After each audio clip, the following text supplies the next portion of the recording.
Our dog training business is based on all positive reinforcement, and we only use force-free training methods. There is multiple answers to that question. So every dog's a little bit different. Some dogs pull because they're actually quite anxious when they're out and about, whether it's about their leash reactivity or whether it's about triggers in their environment. Some dogs are quite excitable and hyper-aroused, which means they get extra excited on their walks and they want to pull to get there really quickly. And sometimes owners make the error of allowing their dog to pull, which means they get to their destination or their furry friend even quicker.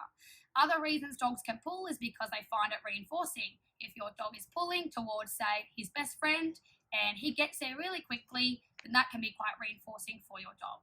Some dogs pull because they haven't actually been taught anything else. If you haven't taught the loose lead walking skill, then your dog doesn't actually know what his job to be doing is. A lot of people just think chucking your lead on a dog and going for a walk, that their dog should naturally just know where to be. So unless you have actually taught the skill consistently and generalize that skill correctly, your dog actually hasn't got a criteria, which he doesn't know what his job is and where he should and shouldn't be walking. The biggest one I see is that owners can be really inconsistent with their training, which means not having a clear criteria and not always setting the dog up for success. Most of the clients I deal with are generally putting their dogs out in environments that are too hard too soon and not being consistent with a clear criteria.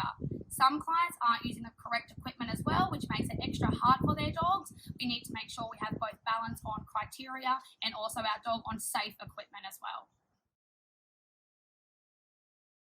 Some dogs have quite high reactivity to other dogs and people and other triggers in their environment.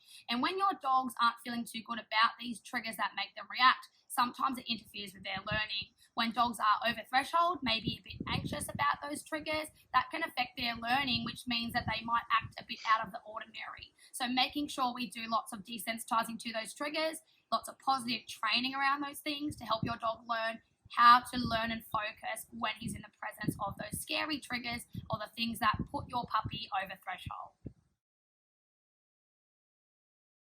So there's a couple of things to consider. First of all is your criteria, making sure it's clear to your dog. Your environment, making sure you're in a quiet environment if you're brand new to starting out and you're not too close to distractions. Now for me, if you are in presence of distractions, your criteria might be a little bit different. For me, my steps if a dog is pulling would be to stop so that the dog does not continue to move forward if that's where he wants to go, and I would simply reset him and get him back in the correct position. Another option would be to change direction. So if he does go to pull me forward, I might stop and say this way and change direction to keep him nice and close with